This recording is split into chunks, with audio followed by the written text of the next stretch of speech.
Okay. So as was mentioned earlier, we are on module 6. So, excuse me.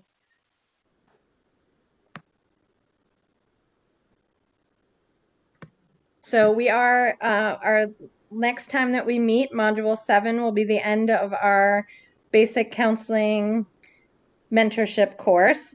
As you guys know, you're the first group, and I think it's, from my perspective, it's gone amazingly well. Despite, normal technology challenges and all the things that happen, but I think it's been amazing. I definitely have felt a lot of camaraderie with the group, myself with you, but also with one another. And from the feedback you guys have been giving, it seems like you're learning a lot, and I know I'm learning a lot. Last night, I got some exciting news. Dr. Peters and I have been working with GCCC and looking at what kind of credit hours, contact hours you guys could receive for this class. I don't know. I know a lot of you already have ICAP and things of that nature. I don't know what you need for credits as you go along. I know myself as a certified professional in the state of Florida, we need to get CEUs, as we call them, continuing education credits on a regular basis.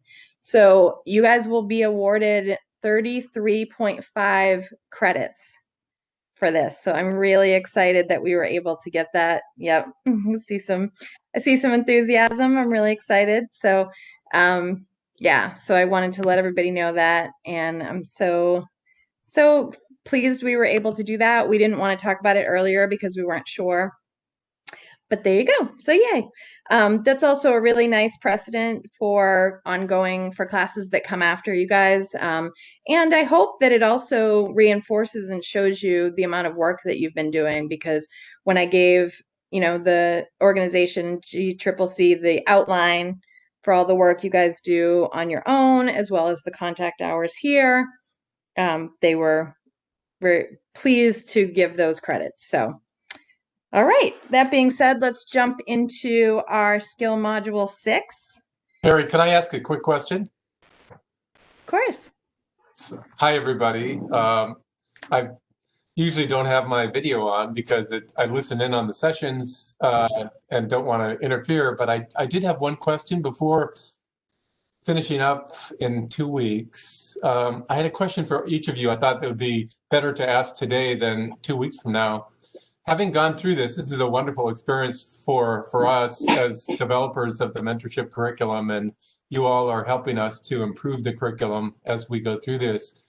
And it's just been incredible to listen in and to see how this has worked in person, actually trying this out. So I have a quick question for you, and I won't jump in any other times this session, but having gone through this at this point, has this experience made it more likely or less likely that you'd want to serve as a facilitator or mentor down the road for the Colombo Plan and the State Department and the sponsors of the mentorship curriculum?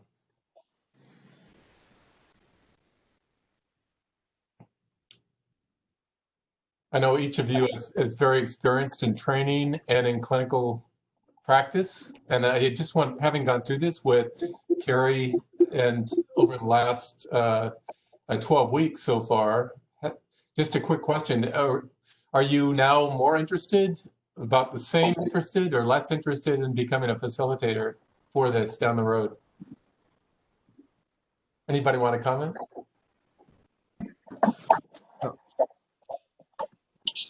Want to make a comment?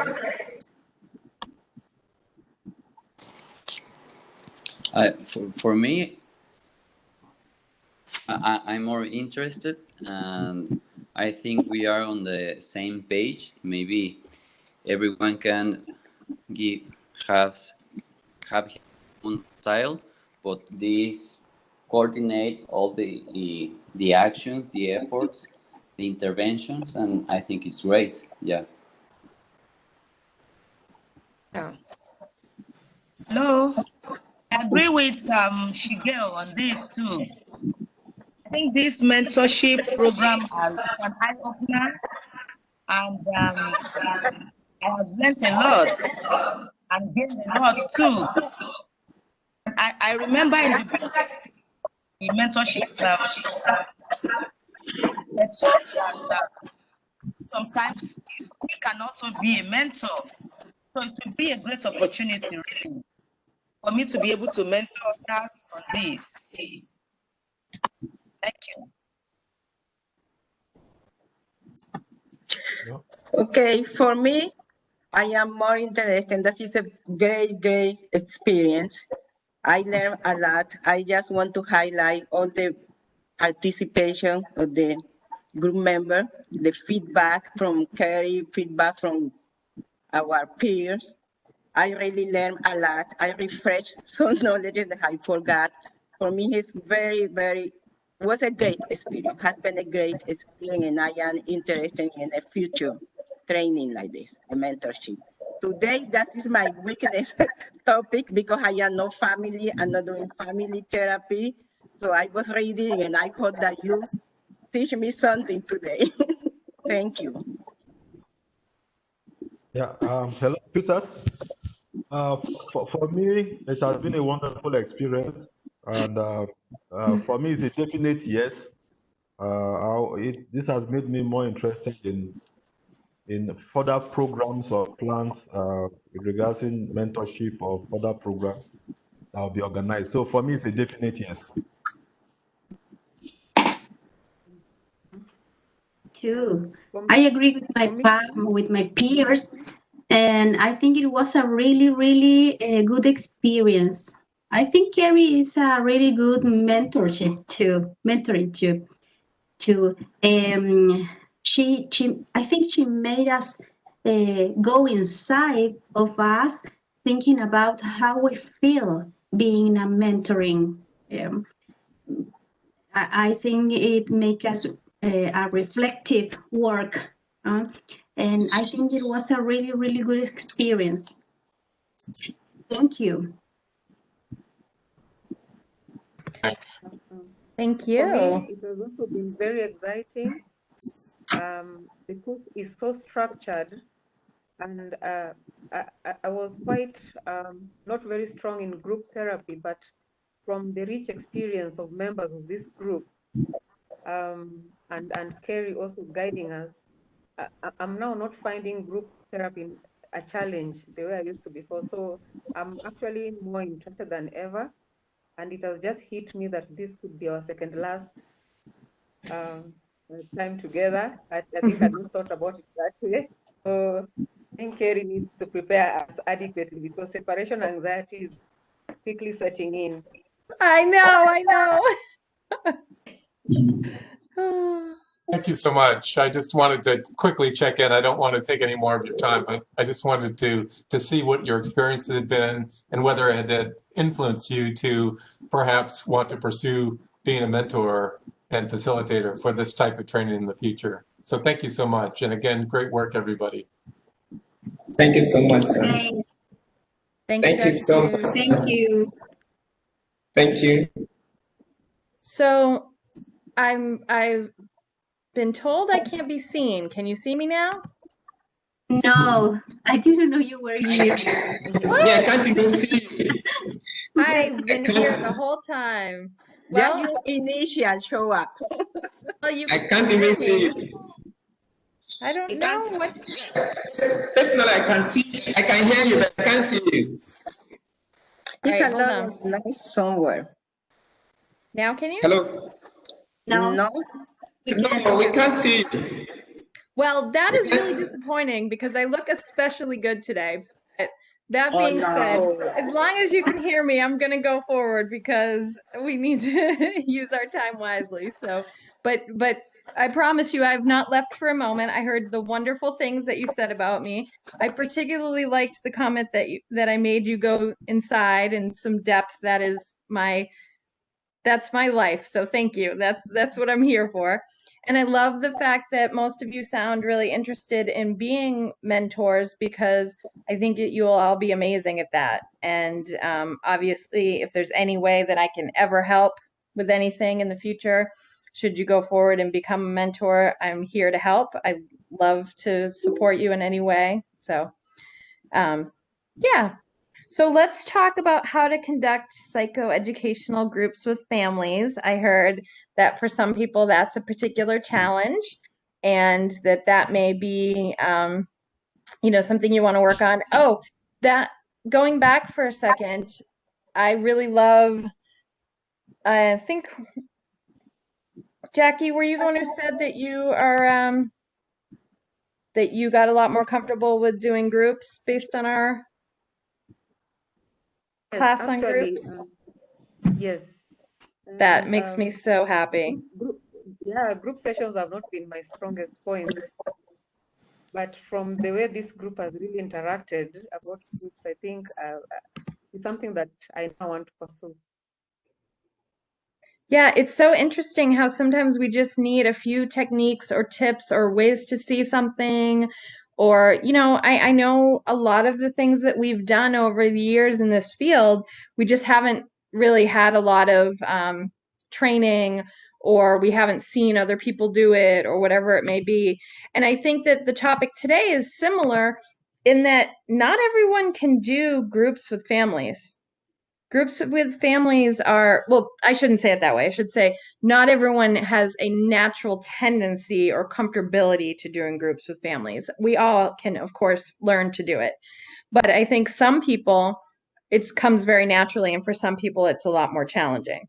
So I like that for you guys, have paced out the different skills that you would want to work on, because remember, none of these things are things that you have to know right away. They're things we can work on, right? So I know that this group is very non-judgmental, for example. However, you may find, this is an interesting thing, you may find that you're non-judgmental with clients, but you're judgmental in your own way with family.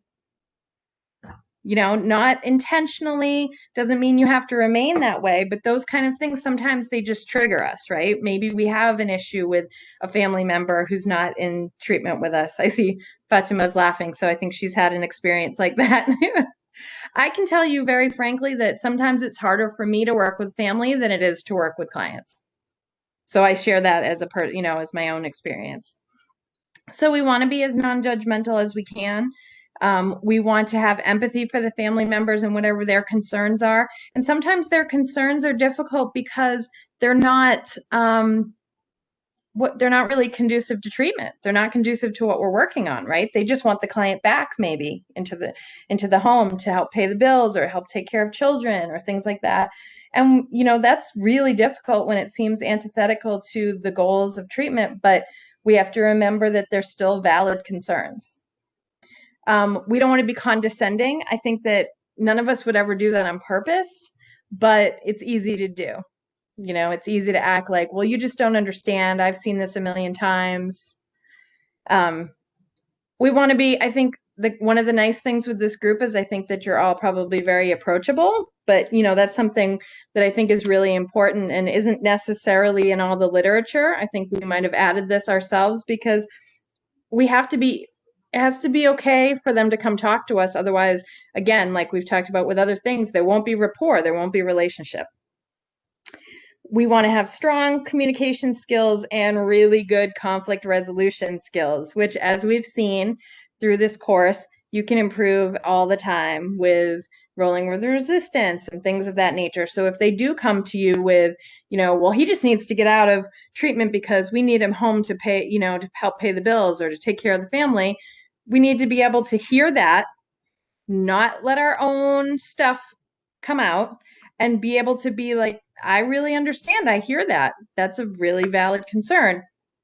And maybe, with a twist, right? With yes. And once he comes out and he is in a better place, he'll be able to do that in an even better way, or, whatever it might be. So,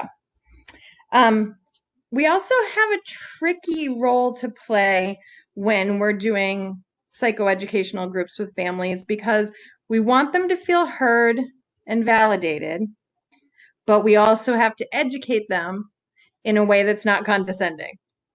So that's not hard at all, right? No problem. So, there's specific topics that we can do with them that can make them feel really heard, right? So if we're talking to them about rebuilding trust, for example, we can be very empathetic and understanding to why there wouldn't be trust, why after years there wouldn't be trust, right? We can talk about their roles. A lot of you used that as your example when you posted your assignment. Roles, I think, is a great thing to do with the clients. Is there dysfunctional family roles or different roles that we play? We want to help them to address how the family can support. And sometimes there's resistance for that, and understandably so, because they've been hurt so much over time. Thank you. Good luck, ma. Thank you. Enjoy your meeting. Someone is unmuted. And then we want to be able to improve the relationship between the client and the family members if they all have a better understanding of the disease and the parts that they've played. And of course, there's going to be resistance. I don't know how many of you are familiar with Melody Beattie's work on codependency, but she was a young counselor and they gave her the family groups. And at the time, it was mostly the wives of alcoholics. And she was like, oh, I don't want to work with these. I don't want to do this, and a lot of what those wives were doing were complaining about their husbands. Well, what she came to realize is that there were common traits in those particular folks, those women who were in the groups. And, there was a codependency, there was an enabling, as we're familiar with. So she was able to help them with that. But of course, there's resistance because the family member is looking at it as, well, I'm not the one who has the problem. The client has the problem, right? The person in treatment has the problem. Rather than, this is a system. We all play our part in it. How can we all try to make it better? And we can try to make that in a way that's palatable to the family. But as well as we do, they still may hear that it's their fault, that it's their problem, that they're doing something wrong, when in reality, our goal is to help everyone, but it's a bit of a landmine. So, we'll work through how to do that. Before I jump into what your assignments were, is there anyone who feels really great at doing family groups? Feels like they have some strong skills in this area? I'm seeing some no's. Okay, fair enough. I'm just going through and seeing if I missed anyone. Shigeo, you feel strong in family groups? No, because I work mostly in hospital, and many of the member families came with a lot of affective load, came with a lot of issues and problems, very saturated. Yes. So if we try to get this family intervention, it may be dangerous because everything's going to explode. So we first focus to manage each one separately. Yeah. And then try to get them, but I don't feel very comfortable. Okay, that's fair. Yeah. That's fair. Yep. Yeah, I think, as I said, it's a really specialized skill. Omeza, did you want to share something? Something. Yes.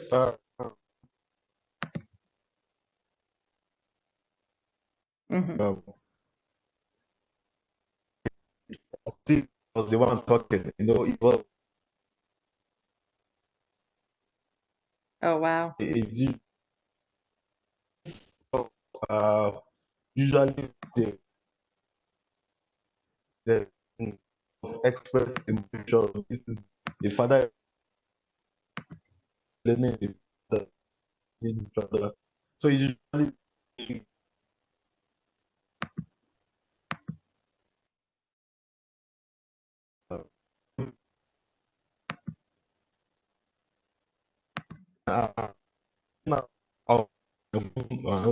not just on family roles, the family themselves are problem. So I would say no, I'm not. My skill set in family therapy is not that is not as I would expect it to be. That's fair. Thank you. Fatima, you want to share?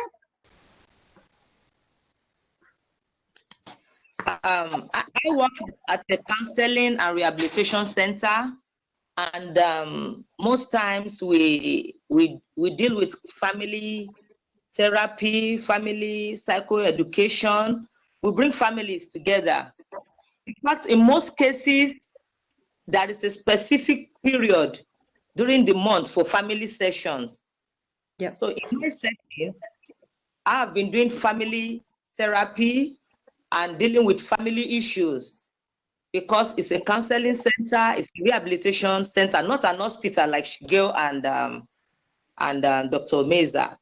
Yeah. So I remember a time when I worked with a client, that the parents brought him and they came for a visit, and we were supposed to have a family session together. And the client said he wrote a letter, and when the family came, he gave the letter to me that he wants to give to the family. I said, okay, can I have the letter? When I read the letter, the young man wrote that he has owned his own family. He doesn't want to have anything to do with them again. That the man and the father and the mother are no more his parents. That after here, let everyone go their separate ways. It took a lot of persuasion, a lot of skills. Even my supervisors came in, for us to be able to revive the situation. And we have so many experiences like this in my centers when it comes to family issues. And like you said earlier, the family roles has a lot to do, in bringing family together, in building trust again, because of the different roles that the family have created. And the young man said they didn't have any trust in him. They thought he's a criminal. They have been labeling him. So why should they come visiting? They should leave him alone. So these are the problems, that we face during family session in my center. Absolutely. Thank you. Yeah. Always gets trickier. Yehud, do you want to share? Yes. Okay, I never have conducted a family therapy group, but because he's a licensed family therapist, he's in charge of this group. But I heard from my coworker that one of the problems is the engagement in family in the group, attendance, the commitment. There are lack of commitment. Normally, my program is open for group therapy, but never show up. None of the family show up. The family say, and that is with my client, when I recommend for family group therapy, they say, there is not my problem. I am not the person that is using substance. I don't use cocaine. I don't use heroin. I don't use marijuana. So why are you asking me attend to this kind of group? I think that the challenge is how engage the family in this kind of group. Yeah, no, I think that's really valid. I can tell you one thing we did when I had my residential treatment is that in order to have a visit with the family, they had to come to the family group prior.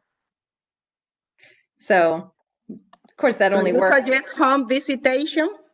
Mm-hmm. Okay. Yep. Now that only works if the family actually wants to visit, right? Yes. So that was something that we did, and there are ways to incentivize it. Things like that. Sometimes just even food, making it more social where there's food or there's something that they want to do. Another thing is if you can provide childcare during that time. That's another way that is helpful. Like one thing we did in our program, and we were really lucky because my agency had multiple programs. But for example, we'd have the family group and the kids would go with our prevention counselors. So they got to provide services for them, but it was also like play and, And also, Kari, most of the problem, the barrier in my program is the time. A family, he said that they had to work all day and then attend at 7 p.m. for 2 or 3 hours a group. So I think that the schedule also in the length of the group is absolutely. Absolutely. And if you can have the family involved in planning it all, like you said, engagement is difficult, but if it's almost counterintuitive, but if you can get them engaged in the sense of like, tell us what you'd like to learn, tell us when you'd like to have the group, things that show that you would like them to be part of it and involved. And then it's a little bit harder for them to not partake in it once they've, been part of that planning. But yeah, you're right. And it goes back to, clients often have to in some way or compelled in some way to be our clients, but their family is not. The other factor that I think is there is a lot of resentment in the family with the clients, so they don't want to participate. They don't want to have anything related with the clients. Right. So maybe you'll guess what I would say there, because you guys have gotten to know me at this point. But, maybe you go into that family group and you're like, y'all don't want to be here. I get it. You're resentful, you're angry, and maybe that's how you somewhat transition into some of the things you want to talk about, right? This is frustrating. This disease is frustrating. It creates resentments. It creates anger. It creates sadness and grief. You've lost someone in some ways that you cared about at one point. There's a way to make that you're in. It's like Shigeo, I'm sure, does this with adolescents at times. Like, yeah, I know you don't want to be here. Do you think, most of my clients don't want to be here? Let's talk about that, But that's a really powerful way to use empathy, is to point out, I know you guys are resentful. I would be resentful in your situation too. Some days I am with your loved ones. Some days I'm resentful with your loved ones and I've only known them for a few months. You've known them their whole lives, Again, using humor, but being direct, because you're right. Like, we can talk about, and we will talk about, your assignments and, your practices. But if you can't get past all those feelings that are boiling up in the room, then a lot of this presenting about different things is not going to be meaningful, right? Either they won't come, or they won't listen, or they'll just sit there to get through it. But it doesn't have to be that way, which is nice. Thank you. Any other comments on experiences with? Oh, Julia, sorry, I muted you before because there was like background. Oh, who's that? Yeah. Yeah. Go, yeah. Oh, now we have two people there. Let's go with easy, and then Julia, you can go next. Okay.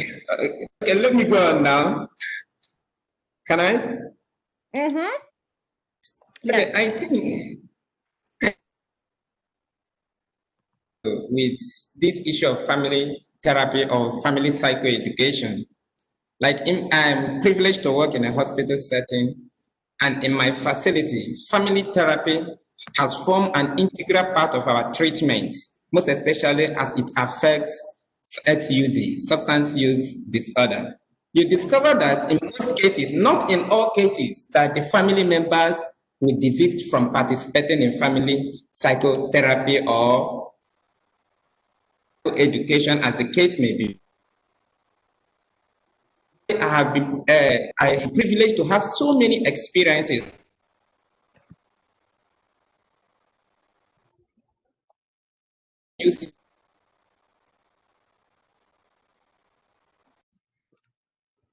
substance patients asking for family therapy. Probably their behavior or one way or the other contributes to the client's problem. Mm-hmm. The last thing I had, this client indicated to me and said they were like being worried whether they have one way or the other contributed to this patient's problem. They were like, is there a need?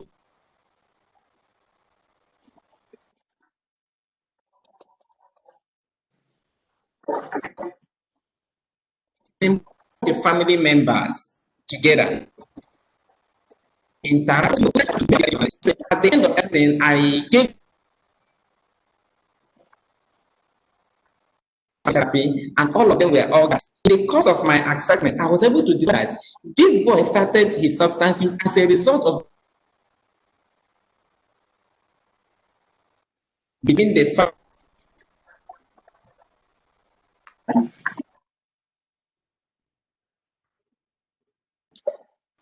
I don't hear well. I don't know if it's just me or if it's a problem for everybody. Carrie, if you hear well, can you repeat? know that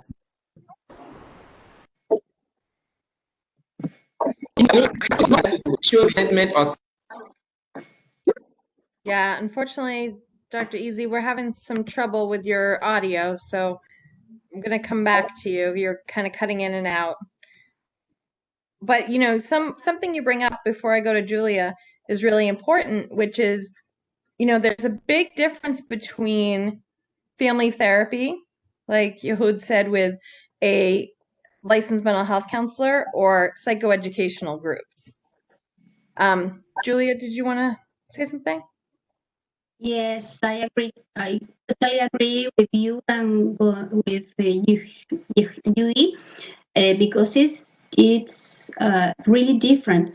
I have guided several family groups in when I was working as a social worker in a community center, mental health center, and I learned that a really important thing to engage family is to show us that they have needs for intervention, to be listened. I think it's important that they feel they have a space to share what they are feeling about the family situation. They are also suffering.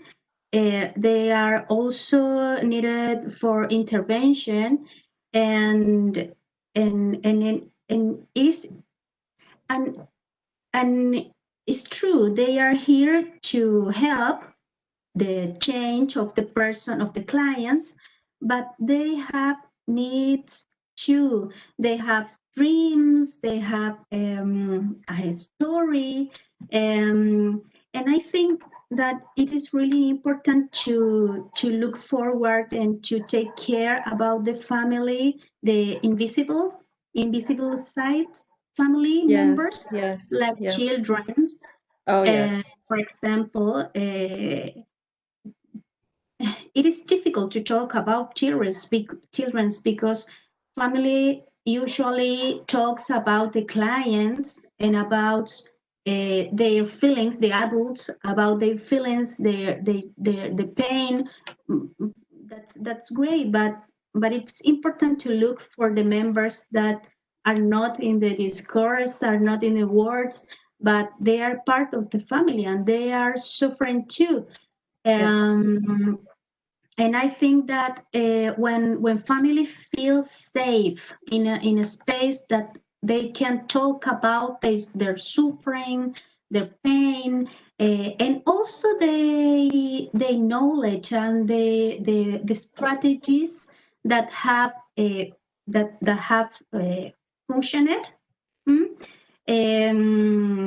It is also a space that everybody can learn about how to manage the problems, how to be better, how to get a well-being, how to be better with this situation, with this difficult situation. I think the family groups is a really special space and opportunity to families, because it's a opportunity to look for themselves too, to take care for themselves.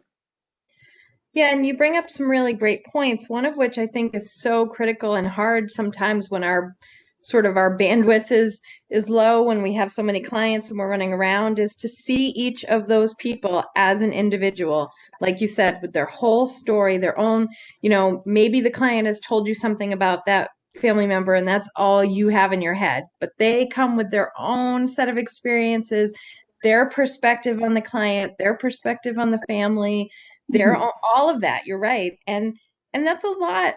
as a counselor to try to do, but if you can just meet each new person, client or family or whatever, with that open mind of they have all their own experiences too, then you can hold that space for them, as you said.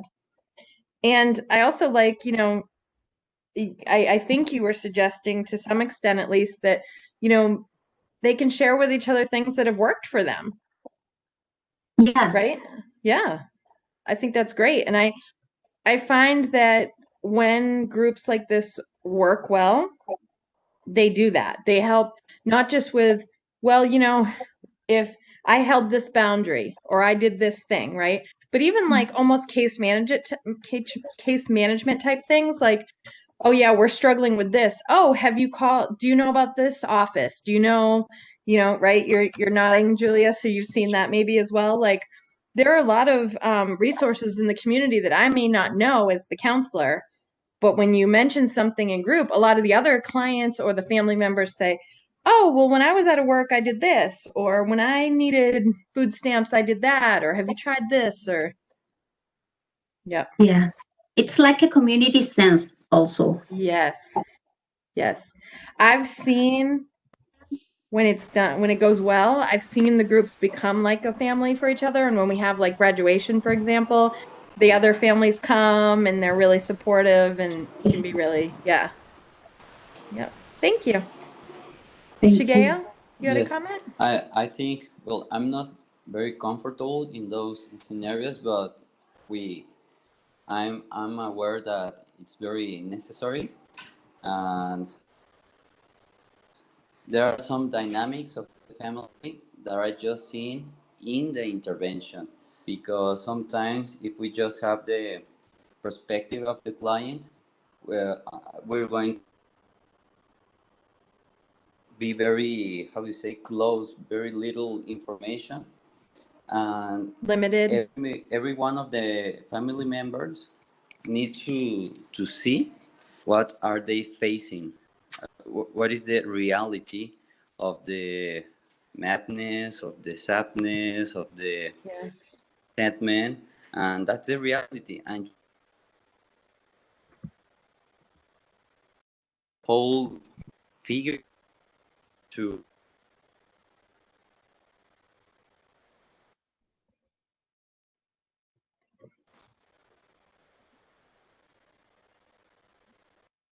behave and make a synthesis. It's very important to evaluate that dynamics. Yes. So talk to me a little bit about Shigeo. You see the value and that's clear, but I know you haven't done it a lot for the reasons you mentioned earlier, but when you say you're not comfortable, do you mean just because you haven't practiced it, or is there something about it that makes you uncomfortable? Because mostly I work in an acute center, so everyone comes with a lot of pressure. So that's why, and so we can be very compassionate with a child or with an old lady, old man, but many people are not compassionate with an adolescent. Yes. And most of the interventions in adolescents is to say to the parents that they are part of this situation.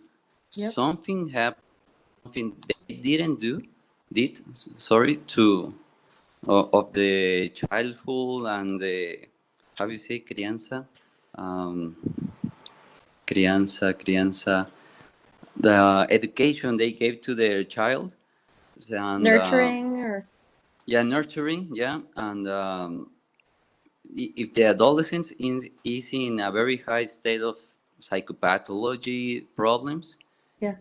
mom or dad failing many ways, and they need to be aware that they are part of all the problem or all the dynamic, and it's very hard to do. Oh, yes. They all blame the adolescent. Mm-hmm. Well, for what it's worth, I don't think it's very different in other situations. Even if you have a my clients were primarily adults, and the same patterns exist with adult children. A lot of them, their parents are alcoholics or addicts or were absent or abusive or different things. So you have the same exact patterns, just 20 years later, maybe. So, yep, it's very, and that's why it's so challenging, because the family comes in with the assumption that you're going to blame them. And as soon as you start bringing up family systems, then they're like, here we go, just saying it's our fault, rather than. So again, I think that there's a lot of value in coming in and being like, making it clear that you understand that they're afraid that that's going to happen, and that that's not your intention at all, and that however you want to present that. So, all right, so let's talk about family roles in addiction. So you guys were looking at creating a 10-minute educational session for families about one of the family roles and uploading it to the learning platform. I looked at the ones that were placed up there. If you didn't and you have it with you today, that's great as well. And hopefully you found these interesting. I know that I'm really fascinated by the internal family systems and the family roles. And so let's talk about what you guys created. I saw Evan's materials online, I saw Julia's, and I saw Shigeo's. But anyone who wants to share what that was like, tell me a little bit about what you created, what you thought about when you were creating that for a family, and what you kind of how that felt, or what you thought that would be like.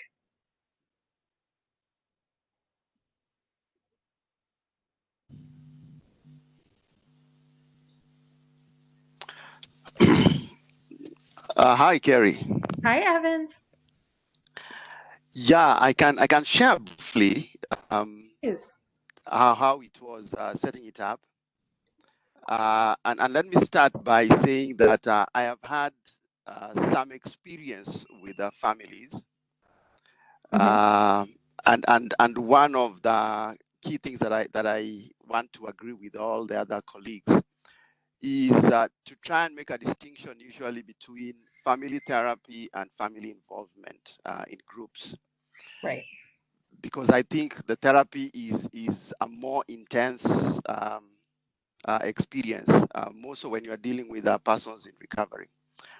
However, as I was trying to develop the group session for families, I picked on one of the roles, and the role of the enabler. Oh, yes. I looked at the time given, 10 minutes, as a guiding principle. And not a strict rule. But the key thing that I thought I wanted to use was to utilize facilitation and group involvement, as opposed to just provide didactic information. Yes. So that I had hoped, and have done this before, I would get the feelings of the family members by getting them to think of the roles they play first in their own families. Everyone plays a role. Right. Some people are the peacekeepers, some people are the negotiators, and so on and so forth. And connect that to the concept of roles that are the result of dysfunctionality. So that was the basis of preparing that. And just to talk about the enabler, and I thought the enabler tends to resonate very well with almost every family member. because they feel that they need to care for their loved one in recovery, and they need not to hurt them, and therefore they need to provide a safe landing and that kind of thing. But I thought by helping them see that by enabling, they're actually making it worse, that would have definitely basically created a sense of understanding in terms of their role. So that was my experience, and I've seen it before in actual practice. That when I talk about the enabler role, they sort of sit back and say, "Wait, but I thought I was doing the right thing by by offering support and so on." So it is usually an eye opener for most family members. But I just want to comment on something again that the other members were sharing. I have seen a family situation where the entire family plus the one in recovery was a part of the session, and they actually came in session basically to say that, as I think a Fatma or somebody said, that they were divorcing from the client in recovery. That they wanted nothing to do with the client, and no amount of psychoeducation to help them understand the struggles, the disease concept worked. They had had enough of it, and that was it. They didn't want anything, and that was a very challenging experience because no empathy, no psychoeducation, nothing worked for them. They were there basically to confirm to the person in recovery that they are out of here. They are no longer part of that relationship. So that can be challenging, where everything that can be done has been done, and the family still insists that they're no longer moving and supporting the client. Right. And we can't obviously force or make anything happen, but that is painful and difficult. And so then I guess we have a different opportunity with the client to work on the grief of that and the, what they're going to do moving forward, how they're going to cope with it. I'm glad. Thank you. Those were some really great things. Now, since you've done that before, what kind of things have you done with family members as around this role of enabling? One of the things that I've done, of course, besides just help them understand that we played those roles, is to let them know that they don't need to continue playing those roles, that they need to distinguish the problem from themselves and from the client. Yes, and to help them realize that their role basically is not to judge them, but they cannot do much to change them, but also to help them realize that they can change how they've been interacting with the client. Some basic things, not to give them money, for instance, not to do what they can do for themselves, not to take away the pain. It sounds harsh. It usually sounds harsh to family members, but to let the client live the life that the disease has brought them to, without making them feel guilty for the client situation. Those are some of the things I've done with the families. Yeah. So teaching them to set some boundaries, it sounds like. Yes, exactly. To set some boundaries between what they can do and what the client can do for themselves, who the client is and who they are, the pain of the client versus their own pain, the life of the client versus their own lives. And let's go back to this concept of family therapy versus family groups. For one thing, we have to be careful of our scope of practice, right? As was mentioned, some people have licensed family therapists on site, some people don't. We were very clear in my facility that we did family psychotherapy groups because we were not licensed mental health counselors, we were not psychiatrists or psychologists. So, we need to be just aware, as with any of our tasks that were within our scope of practice that we're doing. We can do process groups, psychoeducational groups, just like we do with our clients, and we can do that well, but we're not getting into things that are beyond that to actual family therapy. So thank you for reiterating that, Evans. That's really important. And if you have people who do that at your site, that's great. Or if you're the person who does that at your site and that's within your scope, that's great. But for many of us, that's not the role that we have taken on or been assigned. So thank you, sir. Anything else you wanted to share about that? Evans, you satisfied with your sharing on that?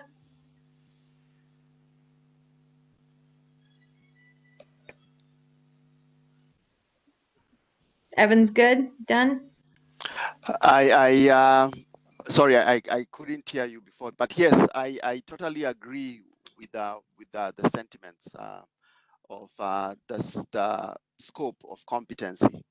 Yes. Because the nature of family therapy has, requires some training, because their theories, the techniques are slightly different, circular questioning, and all that, and one can get bogged down to address issues that are long-term. Family therapy is a long-term goal, and just to support what you're saying, family involvement is basically to create an awareness for the family members, so that they are able to improve some aspects of the relationship, but not to deal with what we talked about, emotional contagion that may arise if we get into family therapy. Yeah. Thank you. Okay, I see a few people who unmuted themselves, so I'm guessing other people are ready to participate. Who wants to go next?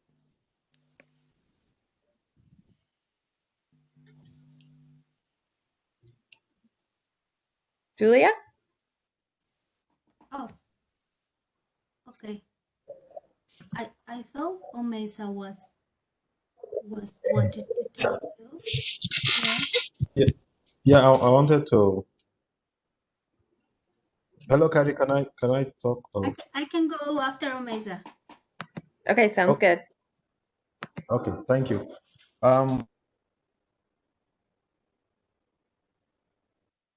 I wanted to talk about, from my own perspective, I wanted to talk about the hero. Yes. I work in the emergency part of it, so most times I handle the detoxification phase, and of course, just like Segel was talking about, at that point you see a lot of family members come in, and there's usually a toxic environment. So what I want to talk about is the issue of the hero, and as it relates to adequately psychoeducating families at that point on the treatment, so that they'll be realistic. Most times, families don't understand the complexity of addiction. When they come in, okay, he's going in for treatment, he'll be out in 3 months and he'll be fine. And most times they end up getting very disappointed when the client has a relapse and they have to bring him back to the facility. So I think what happens most times is, as therapists, we don't take the time to adequately educate families, especially those that are coming for the first time, on what addiction is all about and the realities of treatment, and possibly explain to them that, look, this is a lifelong treatment. So when you don't do that at the initial point, initially when they come in, usually it's very easy to identify the hero in the family. It's usually the one that is ahead of the whole pack, leading the rest of the family. They want to bring him for treatment. He's excited and with full of energy and enthusiasm that, okay, they are going to get the treatment they need for their client. And he's mostly, he will settle the bills and is ready to do anything you ask of him. But later, the client comes in, maybe goes back, and unfortunately has a relapse. The disappointment is so much. So usually, I take the pain to sit them down and explain what addiction is all about, and I find that very useful, so that their expectations are guided. And because most times they don't really understand, they feel, okay, he comes in, he's treated, and that is that. He's fine. and they don't have to come back to the hospital. So when that is not done, it's usually very devastating to families after spending a lot of resources, both time, and only to find out that after leaving the facility, he goes back to substance use. They get so disappointed, and but if addiction is really explained to them, as at that point they are bringing the client for the first time, I think it goes a long way to manage the expectations of what is going to happen during and after treatment, and how they can come in and support the client. So many good comments. Thank you, Ameza. So I think I made some notes here. For one thing, I love this concept of we're managing expectations, right? And think about if you went in for like you said, say you went in for diabetes. They would explain that this is going to be a lifelong thing that you have to manage with medication, with diet change, with behavior change, that it's going to be something that you focus on throughout, maybe becomes a maintenance, but that it's throughout the life. And I agree with you that we have to manage and explain that through the couple key things I heard from you were education and expectations. And I agree that sometimes we get too comfortable. Like we're so used to what we're doing that we don't remember that the clients and the family members aren't. They don't know the things that we know. So we need to help them.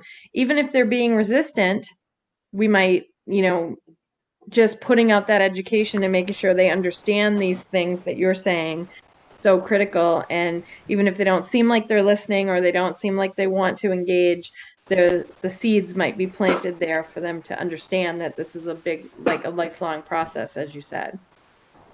So excellent, really great points. And ideally, a psychoeducational group process would be doing that incrementally, right? Explaining the disease, explaining the family part in the disease, explaining, all of that in some curricula or some, yep. Thank you. So I'm going to go to Julia and then Shigeo. Okay. Julia, you still wanting to share something? Can you hear me? Can you hear me? I can hear you. Yeah, great. I have some troubles with my sound, but well, I was thinking that it is really hard for families. I don't know, to recognize they have something to do in the problem. They are involved in the problem and in the chronicity sometimes. Yes. Thinking on the family functioning. But I think it's also an empowering exercise when we talk about the possibility that they have to make a little change, to influence, to make things go better. I think it's an exercise of hope for family to understand that they are not always or just victims about or for the client's behaviors, but they have a role. They can help. I think that it's an empowering exercise for family. Yes. I think that that's an amazing way to look at it. Of course, not everyone will take it that way at first, but that's something you can share. You can say, I know that it seems like I'm putting work on you when you think that the problem is your brother, your sister, your boyfriend, your whoever. But on the other hand, you for years have been potentially in a victim role. Now you can take back some of that power. Now, the unfortunate thing is that some people like to stay in that victim role. Yes. So we can't get our expectations wrong that they're going to go, oh, yeah, you're right. Cool. I'm going to take that and change. But there is definitely an element, or can be an element, of hope and empowerment in knowledge, in knowing the roles and knowing their part. Absolutely. Yeah. And I What? saw that you talked about the caregiver Yeah, yeah. in your assignment. Can you tell us a little more about that? I couldn't do it like Evans. Yeah. I think I took more than 10 minutes in my session, but That's okay. We just didn't want to make it too hard. You guys are overachievers. yeah, yeah. Well, I was thinking to do something like this, no, in the session. First, start with the welcome and introduction to an exercise and saying, I don't know, good morning all. I'm grateful to you to have decided to come to this session. We will talk about how addiction are not only a problem of those who suffer from it directly, but also affects the entire family. And then I think I will make a presentation of the key concept, saying something like the family works as a system in which the people who are part of it affect each other. The member of family can assume different roles. Some specialists have identified 6 different roles, and I think I made a little a resume of the characteristic of the 6 types of roles: the dependent, the enable, the hero, the scapegoat, and the lost child, and the mascot. And the problem is that they all have a hard time. They all suffer and somehow find themselves trapped in the role and functioning or acting that these roles demands. Of course, all unconsciously. Today we're going to talk about one in particular, the caretaker. I think that a good when I was working like a counselor with family groups, I think that it is important to the psychoeducation in the educational process to show the concept, but there is an exercise of inductional exercise. I don't know. I think it's better when they talk about how they imagine a concept, and we talk about the concept in Yes. itself. And then I think that I can give the instruction of the activity, and I can tell something like, I ask you to close your eyes and bring to your mind the image of someone who cares, a caretaker. And I made to the group family this question: how does the person look? How does he or she act? How in the face of pain, danger of or harm that other people may suffer?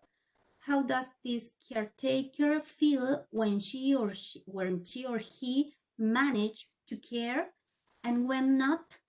Who cares for the caregiver, for the caretaker?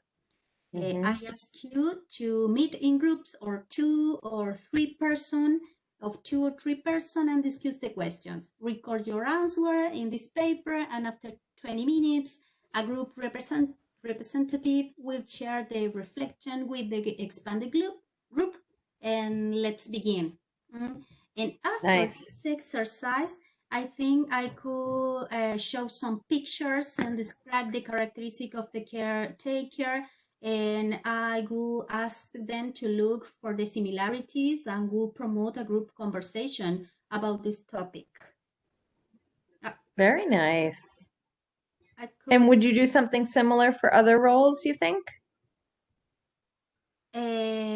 Yeah, I think it's an exercise that you can do with all the 6 roles. And it's about I think it's like I said before, it is interesting when families can think about how they feel and then establish the connection with the concept. I think that's great. And it probably cuts some of the stigma when we're out of the roles too, which I like. Yeah. Yeah. That's great. Thank you. Thank you. All right. Shigeo, you had something? Yes, for what Lisa talked and your comment, Kerry, one of the implications is that we need to um, keep the psychoeducation like 2 or 3 times every period, because it tends that the family lost track of the implications of what is an addiction and how to take that information from the office to the daily life, so they can have another perspective of how to behave with all the dynamics of addiction. And it can be very challenging. And well, that's my comment that I wanted to say, and just some extra point. And do you want to tell us about your assignment? I saw that you did one on the hero. Yeah. First, in the assignment, I will make something very general, and with the objective to the targets to make it very natural, saying that it's natural to behave in some way, to cope in some or healthy or an unhealthy way, and with the time. So be verified that we are not searching for a guilty one. We are just looking for characteristics that can be modified so they can be part of the solution. And well, I talked about heroes because they may look like a good thing because they work hard, they try many, but the consequence of that is that the hero, like the text you gave us, said they of stress. So this is a problem because hero often develops major control issues. Volatile, the can be very harmful, and it's difficult to solve a problem with something that it's all the time with a high levels of stress. So that I think that I like this hero role because of the dilemma that it may look good, but not. Yeah. Yes. Yes. And you may have cut out, but were you saying that these roles are sort of an unhealthy coping? Yeah, because in the family, I like how the text begin. It says addiction is a family disease. I think that's a key feature. So that's not our intention, but our way that we cope. It makes a role in the family, and we are contributing to make the problem get bigger. Yeah. Right. So I think that that's a really great point and a good way to explain to our family members without blaming them that you have this system that is unhealthy for multiple reasons. It may not only be the addiction, right, or the use, and that what we do is we cope the best we can, and that may mean taking on a role, whatever role we tend to, adopt, because we're just doing our best, right? And almost even saying, it's when we're trying to cut through that stigma, like it's so common that there are multiple theories of the roles we take on, right? For years they've had, so it's like, guys, you're not uniquely messing up. This is a system, and everybody does the best they can within this system. And we take on a role because we're trying to, we're trying to be functional within dysfunction, or we're trying to cope, or whatever it is. And, that's okay. And there are strengths, as you say, in all of these roles, right? The hero role, you're right. It may look good and not be good, but every strength, there's a weakness to it, and every weakness, there's a strength. So we don't want to throw the Yeah. baby out with the bathwater. The hero has some amazing things. Someone mentioned, they might be the one, I think Evans mentioned, they're coming in like, yeah, we're gonna get our family member whipped into shape. This is gonna be great, right? And there's some real benefits in that, but there's also, pain and struggle and things that come with it. So Yeah. keeping in mind that the caregiver, the hero, all of them there are really nice qualities to those things, but then there are, maladaptive parts as well. Yeah, that in addiction makes like a paradox. So, well, Yes. just to be aware of that. Yeah. Absolutely. Thank you. May I share? Jackie? Yes. Okay.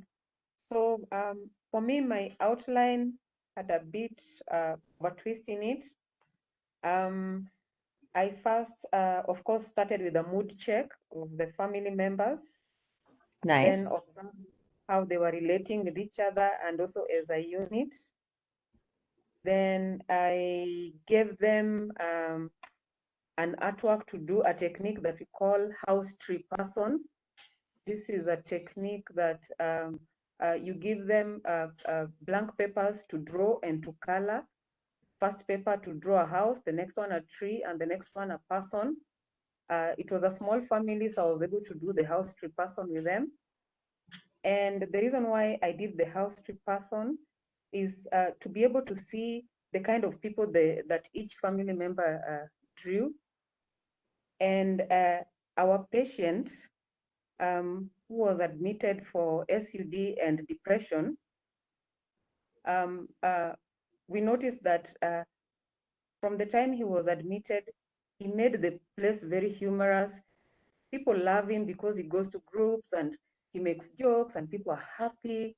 And even the other staff members who are not clinicians are wondering, why is this person admitted? He's so fun to be around. Yeah. But on Monday this week, the nurse went to his room and found him covered and he was crying. But when the nurse insisted that, can I help you with something? Why are you crying? He told the nurse, give me a moment. And when he came out, he was smiling and laughing and even cracking jokes. And when I was reading about the roles, I picked on the mascot. Yeah. So during this psychoeducation, after I gave the family the HTP to do, the patient himself drew a clown.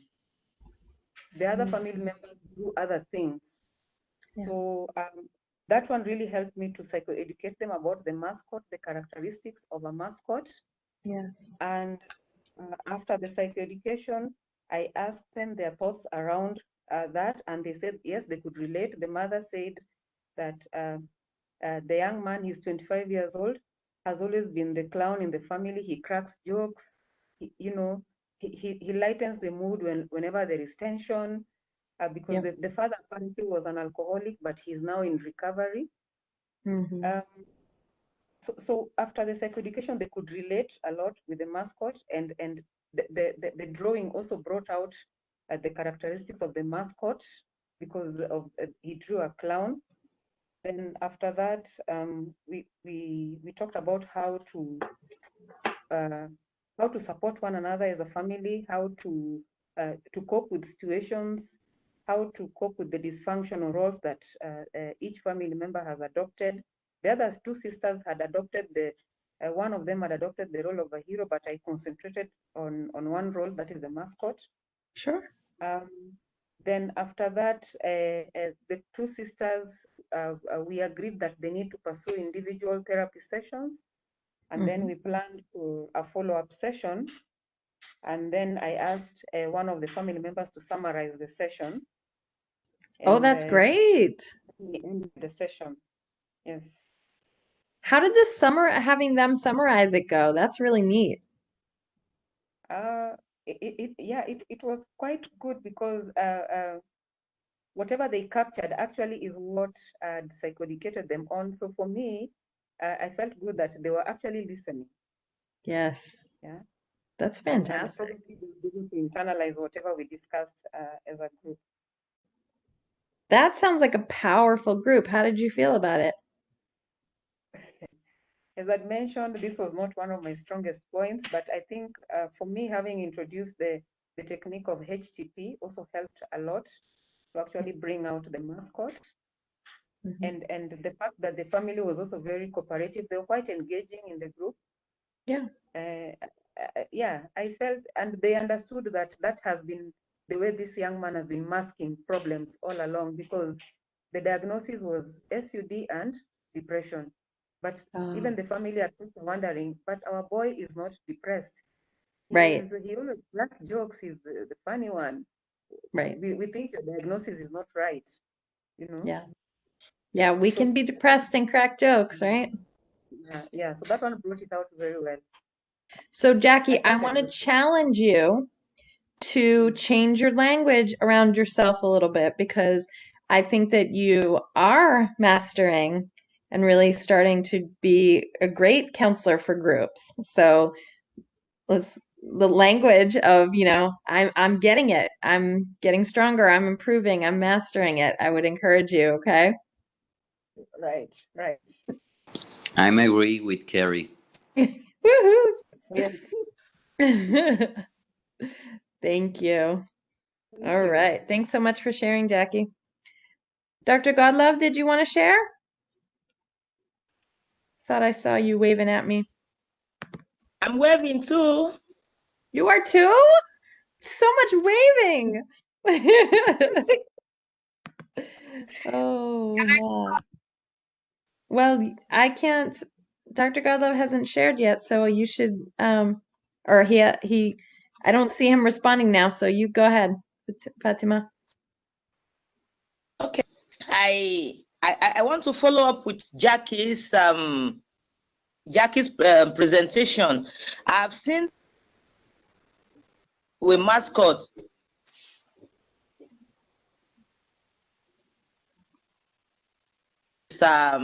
is a positive influence and a negative influence too. I used to have a client who has a mascot as a brother. Let me put it that way. This member of the family is always going into the room of the drug user.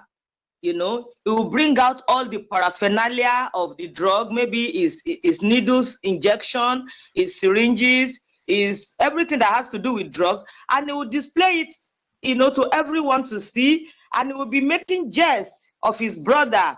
We'll be laughing about it, and the drug user feels bad about this. So I'm trying to say that the mascot sometimes can be an entertainer in a family. It can be the one who brings life into everything, but sometimes too it can become a negative influence if the role of the mascot is not properly used, like in the case of this client's brother I'm talking about. You will just find out that he makes jest of his brother, brings out everything about him, talks about him, and laugh. When he sees him coming, he makes some comments, and everyone starts laughing about it. So this scenario put the drug user into more of depression. Let me put it that way. So I want us to contribute on this. I don't know. Let's look. Is it possible that the role of a mascot really can always be a negative influence, or maybe sometimes? Well, I have a bias, which is that I think that all of these roles personally have positives and negatives. I don't know that there's any of them that are purely negative. Like I said, in my eyes, there's, almost every role or trait has strengths and weaknesses. There's a real benefit to someone who can not tippy-toe around things and make jokes, who can lighten up the mood, as was mentioned, or who can, that's an interesting situation that you're giving where it's like other people maybe are hiding the fact that the person's using or are not addressing it. Well, maybe the mascot's not addressing it in the healthiest, most direct or functional way, but they're also not hiding it, right? So I would say that all of the roles have some strength and weakness, and there's obviously they are born of something. There's a reason for it. Unfortunately, on the other hand, the mascot, for example, things can happen like they can become the butt of the complaints in the family, as opposed to the person who is using. If let's say, for example, that there is a mother who is using and the family is trying to basically have a facade that everything's okay, and the mascot is always being silly, then people are like, oh, well, they're okay, look at their happy family, and then you have the scapegoat who maybe is struggling, and people are saying, well, obviously, the family's fine, but this one kid's not doing well, or so they all play a role, and they all have negatives and positives. I wouldn't say that any of these roles are just, they're, again, born of dysfunction, but in a way, weren't we all, right? So does that help? Does that make sense, Fatima?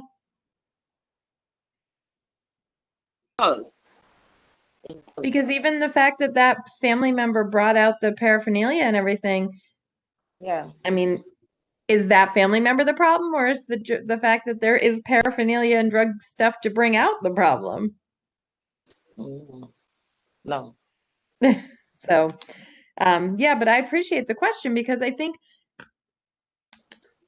we have to, when we're talking about these roles with family members, there has to be kind of a gentleness and a kindness towards the roles that, you know what, we've all, you've grown up in this environment, or you're dealing with this environment, and here's how you coped with it.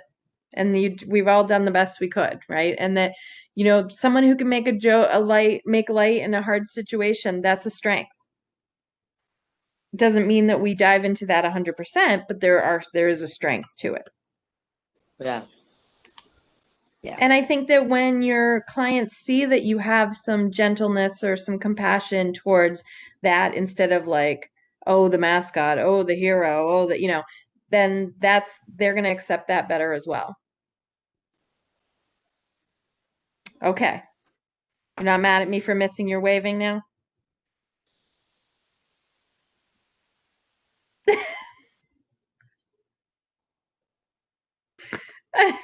I can't hear you, but the look on your face, I'm thinking that you're still not happy with me.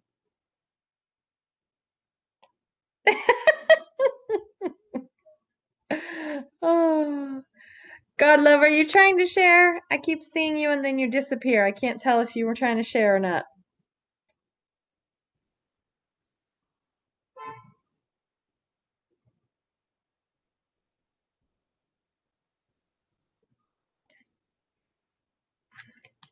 All right. Well, so does anyone else want to tell us about their 10-minute or their outline that they created for class?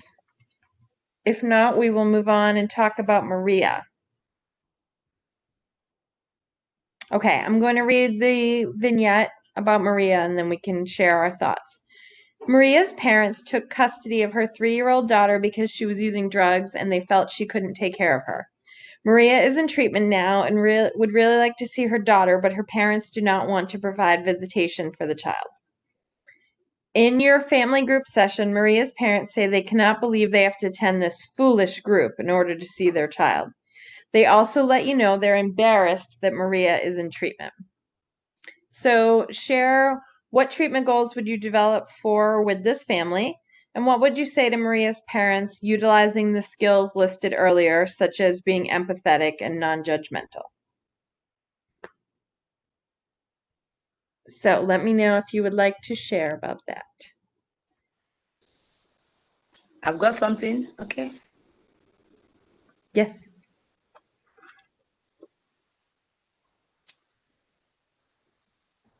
Who? Fatima.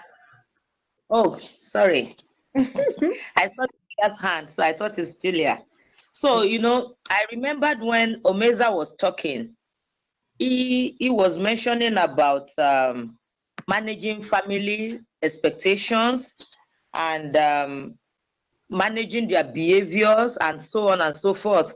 I also remembered Julia was making a presentation also talking about welcoming the family into the therapy in a very warm way. The family thinks, wow, why are we coming here? What are we doing here? We feel bad that Maria is here, So when the family comes into the session, the first thing the counselor should do is to welcome them warmly, to show that they are appreciated for coming for the counseling session, so that they will not feel the apprehension they were feeling will be removed. The barrier they have between them and Maria and the counseling session will be removed. So the first thing is to welcome them calmly, to welcome them warmly into the session. That's the first thing. Then the second thing the counselor should do or will do is to go into educating them, just like you, Carrie, said too the other time, that most of us counselor thinks that the family member knows what we know. Sometimes we get carried away. So in this situation, we will let them know that we understand what they are feeling, and we know that this situation is very overwhelming. It's written sometimes, but we let them know that this is something that occurs in daily lives, with other people too. They are not the only one involved in this situation. So we give this to them so that they will become relaxed also. We will not judge them, like you mentioned earlier. We will remove the judgmental situations that they may have been feeling, because as they are coming, they will think that they will be judged. We will think that they are the problems. Why should they allow Maria to be in this situation? So we will remove the judgmental situations, from whatever we are doing, so that this family will be relaxed also. Thank you. Yes, setting the tone is huge, building that rapport. Julia, did you want to add to that?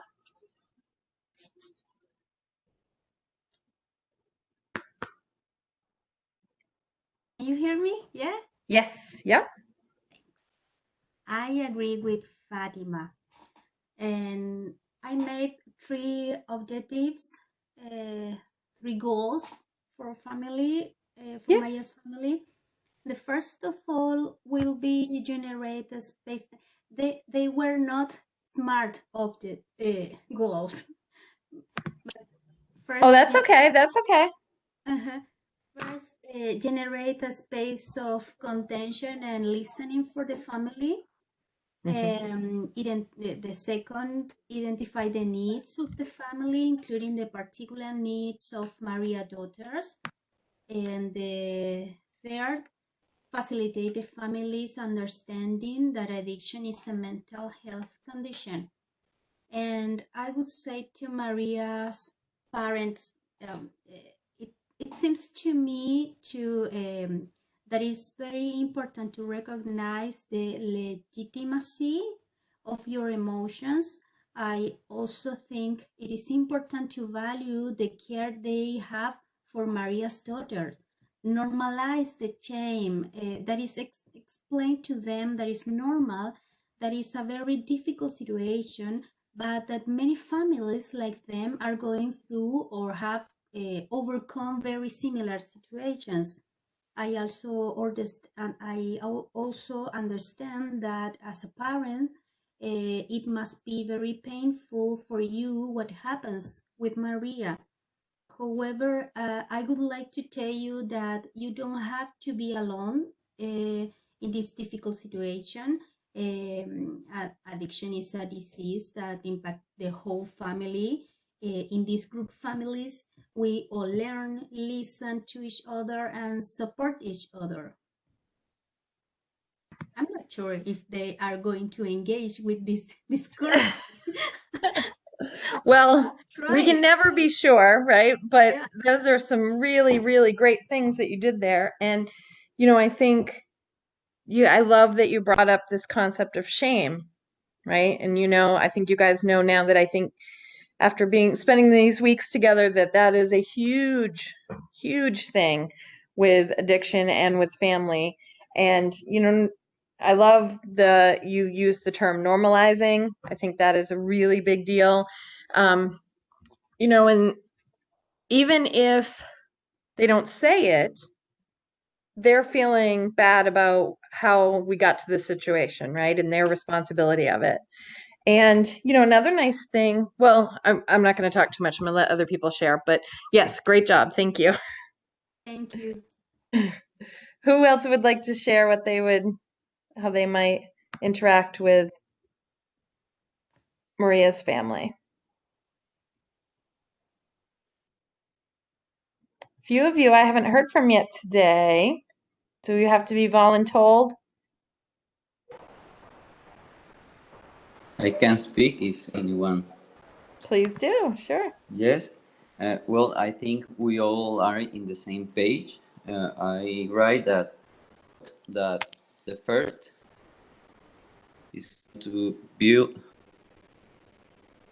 rapport, and for me the second goal is know the story that the parents have to tell. I have this feeling there's something that they acting out.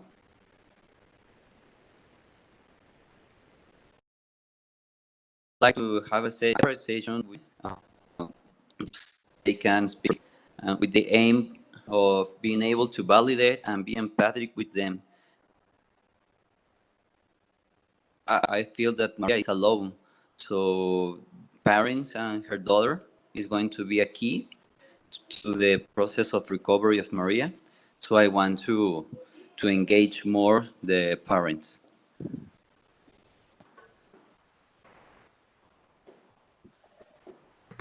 Oh, we lost you at the very end there. Can you repeat the last thing you said? Well, I think that Maria is alone in this moment of her life, so I would like to engage the parents, but I think that they're so angry, so I would like to down the level of angry and shame of them, so they can be able to get together with Maria in a third or fourth session, family. Yes. Yes, and I like how you brought up their story because they have, we can have empathy for Maria, but she's not the only part of this whole story, right? And as you say, they have their own, they've been watching this child, they're probably feeling a lot of pain and a lot of, a lot of different factors there. Thank you. Did anyone else want to share? Jackie? Yeah. Please. I like what Fatma said, non-judgmental attitude. I like what Shige also said. The empathy bit is very, very important, so that these people can feel understood. And the only thing I would like to add is that I would also introduce relaxation techniques at the initial session, just to bring down the anger that they're experiencing, because we know that parents of an addict usually have gone through a lot of frustration, disappointment with their child. So by the time even they're coming to therapy, it is like all that they have gone through has been triggered, and those are the emotions that they're displaying. So I would just add to what they have shared, relaxation techniques to just help to calm them down so that they can be able to even attend to the session. Thank you. I love it. I love it. That's excellent. So I'm going to have Godlove if you want to share, and then Yehud can go next. Thank you, Jackie. Thank you so much, Kerry. Hi. I would, in my own case, in Cameroon, the concept of shame is also as strong as in other cultures, as I've heard. But what I've seen very helpful in my culture is my use of narrative therapy with the family of addicts. It helps them to separate the problem, the people from the problem. And when they do this, they don't feel that shame anymore, because nobody is blamed, because the problem is the problem. And so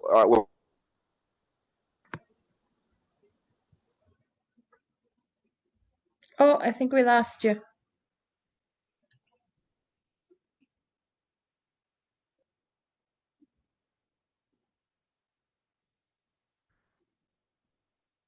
Can you guys still hear me? Okay. I'm sorry. God love, we seem to have lost you there. Can you hear us?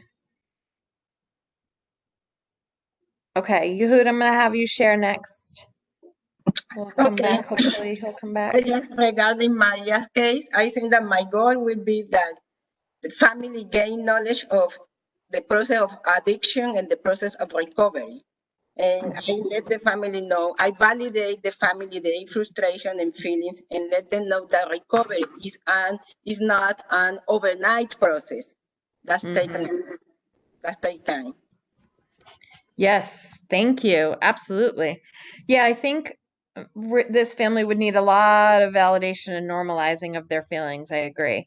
And I think, another thing that we would want to, I don't think I heard this from anyone yet, is, we want to try to come back to what's best for this child, right? So if Maria can improve and can recover, and even if the parents can continue to feel angry with her or shame or whatever it is they hold, we can't stop that. We can try to work with it. But, if we can try to get the idea across to them, isn't it best that a child has a relationship with their mother, even if that mother is deeply flawed or working on some issues, as we all are? So, trying to normalize and validate the feelings, but also see if we can use that as a bonding, motivating factor.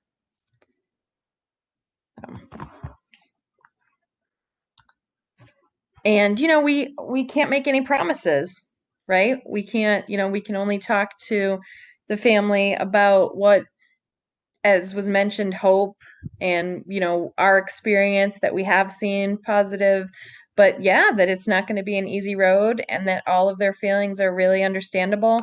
And if we know of resources, whether it's more family therapy, couples therapy, support groups for people who are raising their grandchildren. I mean, there's a lot of different things that may be needed out there in addition to what we're offering as a group in treatment. Okay, God love, can you hear us? No, unfortunately. So, any other questions or comments regarding family groups, psychoeducational groups with families, any of these roles? Fatima, please. I'm not still clear about what we think should be done to Maria's daughter. Please, can you come up again with that answer? What should we do about Maria's daughter? Yeah. Yeah, I don't think that in this case we're doing anything about the daughter yet.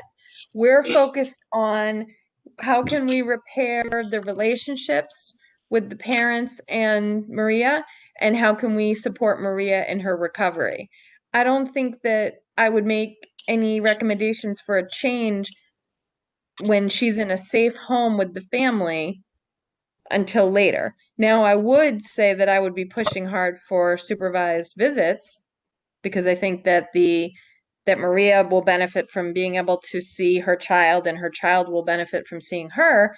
And a treatment plan could include, yeah, actually, as you say it, maybe now that you ask, a treatment plan maybe with the family could include, like, if she has 3 urines with no drugs or alcohol in them, that she gets to have a longer visit, or, you know, maybe there are ways that we could work together with Maria and her parents using, this is a terrible way to say it, but you sort of using the child as a motivator, right? To have, so that we could say, you know, yes, you've been, to the parents, you've been hurt a lot by her inconsistent behavior, and probably the child has too. What are some ways that Maria can show you she's serious about her recovery, and in order to see the child more? You know, and maybe there's a way that you could do that could work for everyone. Omeza, go ahead. Yeah. Yes. This particular aspect, what is in the best interest of Maria's daughter, I think very critical, because I had a client in the past who was, of course, she was using drugs, she was using substances, and the parents were so, I mean, the parents, you know, they had this, they were so ashamed of her. A child, a daughter, and they refused to, the daughter didn't know that her mom was her mother. The daughter thought the grandmother was her own mother because the mother was using drugs. So up till the age of 7, the 7-year-old girl didn't know who her real mother was. The girl thought the grandmother was her mother, not knowing that the lady she was calling auntie or sister was actually her own mom. So it was, of course, along where she came into the facility, and one of the treatments, one of the interventions we did was to make the parents now, to encourage the parents to allow the girl know who her real mother is. And, you know, it turned out to be great, because once the little girl started having a relationship with her real mom, the mom, who is our patient now, it acted as a big motivator for her to remain clean. And the mom went along, and she was able to finish her university and even got a job, because she now had a relationship with the daughter. At a point, you know, the daughter could even start living with her. So, well, you can call it emotional blackmail or whatever, but it works. The bond between a daughter and the mother is a very strong bond. And in this particular case, we used it positively, because, you know, it was a very strong motivation, and it worked, at least. Although I'm not hearing about the client again, but I hope she's doing fine. But in this particular instance, it worked. And the motivation was so strong that the client was able to remain clean for a very long time, and she was able to finish her university education and even got a job. So for this case, I think allowing the girl, Maria's daughter, to have the mother will serve two purposes.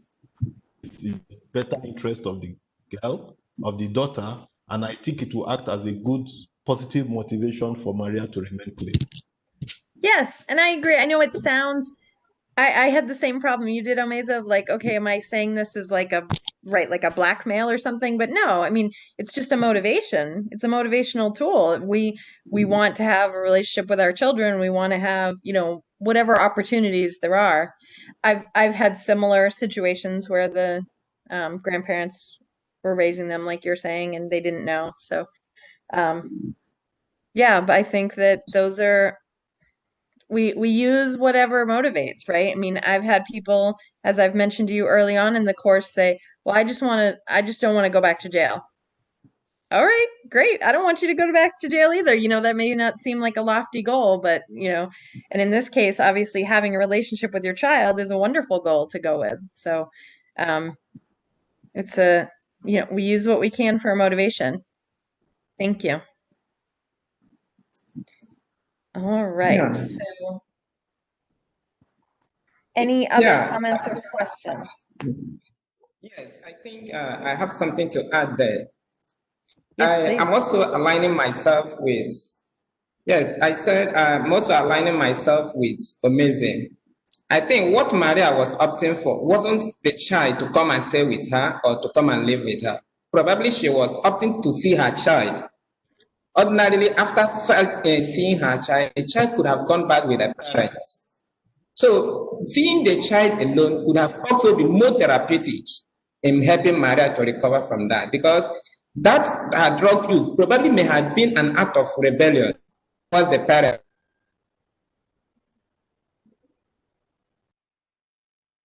So it's also important if Maria is allowed to see her child. I think that is just my own addition. Yes.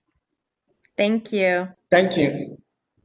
Yeah, we don't know all the factors for sure in this situation, but you know, unfortunately, what happens a lot of times with relationships and families and couples is someone does their dance move and the other one does their dance move and they don't know how to do something different, right? So sometimes just a small intervention on our part can change the pattern, and now they're doing a different dance. So yeah, trying to get the biggest picture possible is really good. Thank you. And, you know, ideally, also, we've talked a little bit about like trying to get to yes with a client. And so this is an example where if we can get the parents to agree that it's in the best interest of the child to have a healthy mom involved in her life, then we can get to yes, where they can be on the same page. Even if there's animosity, anger, resentment between them, they can both agree that if Maria is healthy, then she would be a good addition to the child's life and not have it all be on the grandparents. So, all right, you guys are awesome. I love spending this time with you. I'm so grateful for you all. I know some people had some technological difficulties, but you always stick with it and have a good attitude, and I'm so grateful. So next session, the 21st, 2 weeks from today, we'll have our normal skill, our skill module 7, our last one for this. And then we'll have a little extra time afterwards, a nice little surprise, let's put it that way. So I would, if you all can spend a little extra time with us, I know that I already take up 2 hours of your day, but if you can stay with me a little bit longer, I appreciate that and look forward to it. And I will, between now and then, as usual, send you the link for the next meeting, send you a brief description of of the assignments, what parts of the didactic should look at, all that good stuff, as well as the recording from today in case you are needing that. Just in case you didn't know, or I can't remember if I sent you the recording last time, but it is up on the ISEP forum. So if you want to look back on we don't have number 3 up there, but 1, 2, 4, 5 are all up there. And if you can post anything on the forum for your assignment, that would be great. Feel free to look at one another's assignments and give feedback too. They're still up there now. So regardless of the fact that we've completed today's session, you can go look, get ideas, comment, tell each other what a great job you did and what you learned from it. And that will be a living document that we have up there. So I will be in touch and I will see you again in 2 weeks. Okay. Carrie, I made your smile today. I know, I'm so sorry. I have no idea what. I even did my hair for you. It's not the same. I'm sorry. It's not the same. I miss your face, your smile. No, I don't understand. I'm so sorry. I keep playing with my Show camera. your face. Show your face. I'm trying. I'm trying. Oh. Today is just the best. I don't get it. I keep turning my camera on and off and playing with it, and you know how important body language is. I'm smiling at you all. I'm nodding at you. I'm doing hand gestures, and you can't see any of it. Maybe it'll be on the video. I don't know. Oh, maybe. Yeah. Well, see you, everyone. It was Everybody very nice take to see you care. again. Have a good weekend. Bye-bye. Honestly, I'm really excited today. Bye, everyone. Enjoy your weekend. Bye. Bye. This is awesome today. I really appreciate today. I'm so glad. Thank you. I do too. Thank you all for all your hard work. Keep it up. I'm still here. Okay. See you next week. Hope to see your face in 2 weeks' time. I hope so. I got to figure out what's going on with my camera. No, honestly, today, no network issues. I'll be free today. In fact, I'm really excited today, honestly. But we're not seeing your face. We're not seeing your face too. We can't see your face. It's not my problem, but I think I can follow today, unlike other days. You know, today has really been so awesome. I appreciate it, honestly. Cool. Thank you. Bye, All right, everyone. thank you Be so much. safe. Bye. Bye. Stay safe. Bye.